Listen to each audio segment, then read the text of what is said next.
The Battle of Sedgemoor was the last pitched battle ever fought on English soil, and it happened just outside Bridgwater. Not in a castle, not on a cliff top, in a marshy field where the only tactical advantage was not falling over. It was a rebellion led by a man with great hair and almost no plan. His troops had pitchforks, the other side had cannons. It didn't go well. In this episode, we're diving into a royal mess of ambition, mud and muskets, and trying to work out how it all ended up in a place called Western Zoyland. Bridgwater. You've probably driven through it. Most people only know Bridgwater as that place you pass through on the way to somewhere betterer. But stop and see for yourself, and you'll find a town bursting with hidden gems. Architecture, rebellion, naval legends, even a carnival that could wake the dead. It's a town of firsts and lasts and things we're still not sure ever existed, like the historic treacle mines at Dumble. Welcome to Bridgwater, but don't tell too many people about it, because the roads are busy enough already. King Charles II had just died, and James, his brother, had succeeded to the throne. James was a Catholic, which was great news for the Catholics. However, for Protestants, it made them very nervous. Very, very nervous. In fact, let's overthrow the monarchy level of nervousness. Enter James Scott, Duke of Monmouth, named after the pub in the High Street in Bridgwater. Illegitimate son of Charles II, Protestant, handsome, charismatic, and crucially, not actually legally entitled to the throne at all, but then legalities weren't really his strong point. Monmouth landed in Lyme Regis with a small band of followers and a rather enthusiastic printing press. He marched across the West Country picking up support, mostly farmers, blacksmiths and anyone with access to a pitchfork. This was less an army, more a particularly aggressive gardening club. Bridgwater, ever the rebellious spirit, welcomed Monmouth with open arms. Locals rallied to his cause. The town became a key base for the rebellion, and the perfect place to launch what would be a spectacularly rubbish attack on the king's forces. Meanwhile, the Royal Army was camped a few miles away, near a place with a name so scenic it almost makes you forget it was the site of a bloody massacre. Western Zoyland. That's right, we're deep in Zoy country. Western Zoyland, Middle Zoy, Chedzoy. You haven't really lived until you've tried explaining the difference between three Zoys while standing in a damp field. So the scene was set. Rebel peasants in Bridgwater, royal troops dug in at Western Zoyland, and Monmouth with a plan to sneak attack in the dead of night. What could possibly go wrong? Actually, everything, but we'll get to that. Monmouth had a plan, a bold, dramatic, incredibly risky plan. He'd sneak his makeshift army out of Bridgwater under cover of darkness, march through the night and surprise the king's troops at Western Zoyland before they'd finished their breakfast. What he didn't have was any experience with night marches, or trained soldiers, or maps that made any sense. They set out at around 10 p.m. It was dark. Really dark. Is that a ditch or a sheep level of darkness?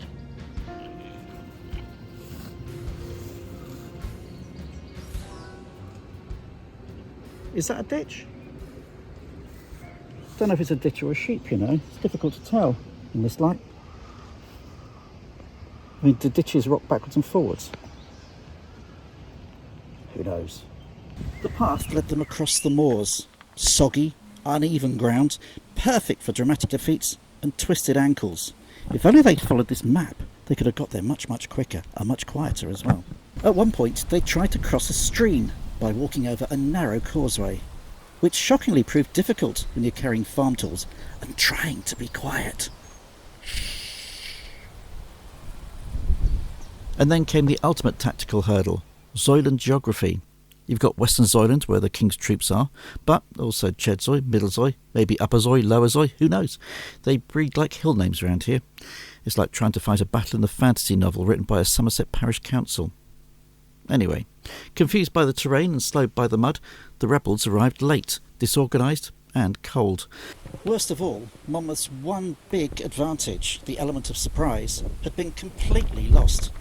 Some say a local farmer spotted them and raised the alarm. Others say the king's troops just heard them squelching from a mile off. By dawn, the rebels were in position, just in time to be fired upon. It wasn't a surprise attack, it was more of a sorry we're late, please don't shoot us kind of vibe. And so began the Battle of Sedgemoor, with pitchforks, confusion and the worst alarm clock in history. cannon fire.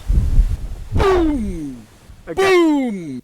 At first light on July the 6th, 1685, the rebel army, cold, tired, ankle-deep in mud, found itself face to face with a much better equipped royal army. Nobody would have seen them coming because you've got all these fences and everything else, and all the houses blocking the way. Wouldn't have been seen. They'd have got away with it. The king's forces had cavalry, trained infantry, and a rather inconsiderate number of cannons. The rebels had scythes, pitchforks, and what historians politely call high morale. Monmouth tried to rally the troops. He may have even believed, for a brief moment, that the surprise was still on his side, before the first cannonball ripped that illusion and several unfortunate men in half. The rebel forces advanced bravely, which is impressive considering many of them had never held a weapon more dangerous than a hoe. Some made it across the ditch separating the two forces. A few even reached the enemy lines, but coordination collapsed quickly. Orders got lost in the fog, and the battlefield became a chaotic mess of shouts, smoke, and socky trousers. The royal troops, meanwhile, had little trouble staying in formation, probably because they weren't wading through marshes in the dark. Their response was clinical. Muskets fired in disciplined volleys. Cavalry swept in with terrifying precision, and when the fighting got too close for comfort, the king's men simply used more gunpowder. Within half an hour, it was clear the rebellion was collapsing. Monmouth reportedly fled the field disguised as a farm worker, which might have worked better if people didn't already know what he looked like. The rest of the rebels were either killed, captured, or sent running to England's last pitched battle had lasted just a couple of hours. But the bloodshed wasn't over yet. The real horror was what happened after the battle. Monmouth legged it. Disguised in a farmer's coat, hiding in ditches and hedgerows, he made it about 30 miles before he was caught, reportedly hiding in a field under a bush.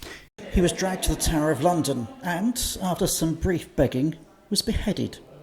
Badly. The executioner needed several swings, so his beheading went about as well as the rebellion itself. But the worst was still to come. The Bloody Assizes, led by Judge Jeffreys, a man whose bedside manner could curdle milk. They were swift, brutal trials held across the West Country. Around 320 people were executed. Over 800 were transported to the colonies as punishment. Bridgwater, which had backed Monmouth, suffered heavy reprisals. Gibbets lined the roads. Heads were stuck on spikes. Bodies were displayed as a warning. Don't rebel, they said, especially if your strategy involves walking across moors in the dark. It was the last pitched battle in England, but it left deep scars in Somerset, especially in Bridgwater, which once again found itself on the wrong side of history, but very much on the right side of courage. The Battle of Sedgemoor might not be as famous as Hastings or Waterloo, but it was the last time English soil saw two armies face off in a proper, muddy, terrifying battle. And it all happened just outside Bridgwater, between the ditches and the dykes and the land of the Zoys.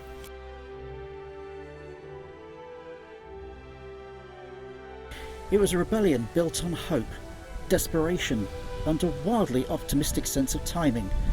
Monmouth wasn't a great general. His troops weren't trained, but for a brief moment, they truly believed they could change the future. And maybe that's the story here. Not just the failure, but the effort, the defiance, the willingness of ordinary people, farmers, labourers and locals to stand up to a king because they thought it mattered. Today, the battlefield is a peaceful place. There's a memorial stone, a church, and probably somebody walking their dog, completely unaware they're standing on the edge of history. If you're ever near Bridgwater, take a detour to Western Zoyland, read the plaques, walk the fields, and remember the rebellion. And if you enjoyed this, like the video, drop a comment, especially if you're a Zoy, and subscribe for more hidden stories and bold nonsense from the heart of Somerset, right here at Sedgemoor FM. Do you think that they would have got lost on their way to the battle? Because there's no signpost anywhere saying Battle of Sedgemoor this way. They could have been walking around in the dark for hours, couldn't they?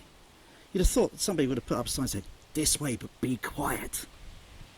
Look, I found a signpost!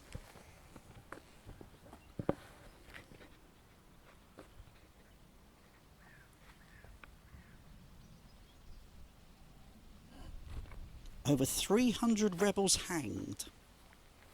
Well, down there. Need to go that way. You say when? Yeah, we're good. Just think, If the rebels had actually sneaked around this way, they might have got in a bit quieter.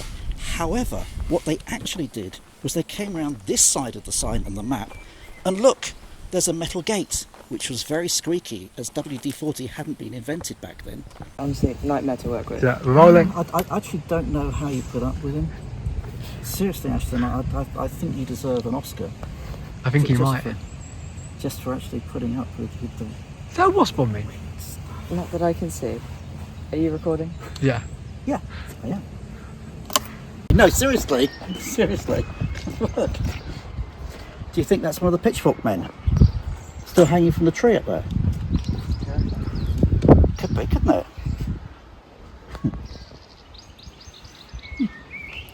Sorry, I just happened to see that. Sorry. There we go. We found it. The site of the Battle of Sedgemoor. Easy to find eventually once you've trekked through all the fields and everything else to get here and down the lanes and followed the signs that actually stop about half a mile away. But here it is.